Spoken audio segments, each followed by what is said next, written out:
There was never a minute that we didn't know we were Mom's most valued possessions. She was a nurturer by nature, a mother by choice, and a trusted confidant by necessity. Like a magnet, she drew those in turmoil to her. You could tell her anything, and she would soothe your tears, calm your fears, and build your courage.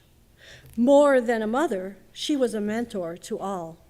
Her advice was not limited only to those whom she gave birth, for she saw something good in everyone. She listened to all the neighborhood children's woes and helped them to conquer their foes. She listened at length, and she gave them strength. They all listened to my mother's advice, for there is so much value in what she shared, so much honesty in the heart that she bared. She could solve problems in all areas of life. I will never know how someone so sheltered got so smart, despite the fact that she lived all of her almost 90 years within a 1-mile radius. Her scope expanded well beyond that geographical range. She read and she learned about everything. CNN was her friend. The public library was her mall, and thoughtful and caring, her double major. Not everything that I heard from my mother came in words. She sent "You're doing a good job" cards to the President of the United States.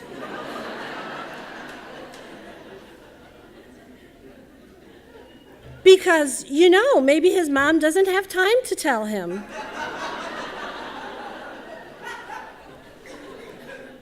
She sent Valentine's gifts to the nuns in the convent down the street, because who else would?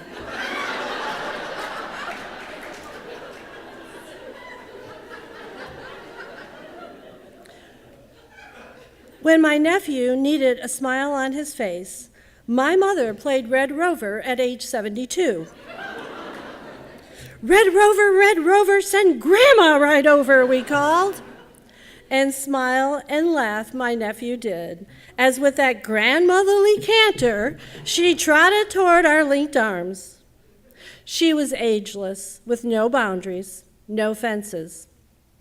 My mother taught me that impulsive should only be used for laughter and lighthearted fun, but never for tossing friendships or loves on the run. She would never let us quit on another human being.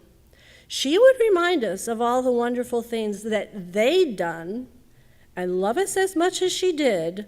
She wasn't above telling us where we fell short in that friendship or affair of the heart. I sit watching my daughter with my little granddaughter, Felicity, who is staring at her mother as if she is the sun and the moon and the stars across the sky. Mallory, shaking her head in disbelief, says, "She's obsessed with me." Yes, she is, I say, nodding in agreement, and smiling that smile that one feels deep in the heart and the lungs, as if it is wrapped around every breath that is taken. I feel exactly what Felicity is feeling. I feel so proud of my daughter who is treasuring her baby, and I recall, not too long ago, jumping into my mother's hospital bed in our living room and snuggling to give her a hug, knowing I was way too old and way too big, but feeling like a little kid, looking at my mom with that same wonderment that Felicity did. I felt like that fragile child with all my love wrapped around the woman who gave me life and carried me through the rains and snows and scary nights. She cared for me beyond what was assumed or expected, all the while making me a better person than I'd ever dared, teaching me to give the highest value to those for whom I cared. I took a selfie that day of Mom in her hospital gown and me. I knew it wouldn't be long. I knew she wasn't strong. For most of my siblings, my mom's last 2 years in that hospital bed changed their relationship. She became mother, the patient. For me, she was always and will always be Mom, more than a mother, more than a friend, Mom. Listen to your mother's words, and you will speak them to your own children. Listen to your mother while drifting off to sleep. Listen to your mother while you can.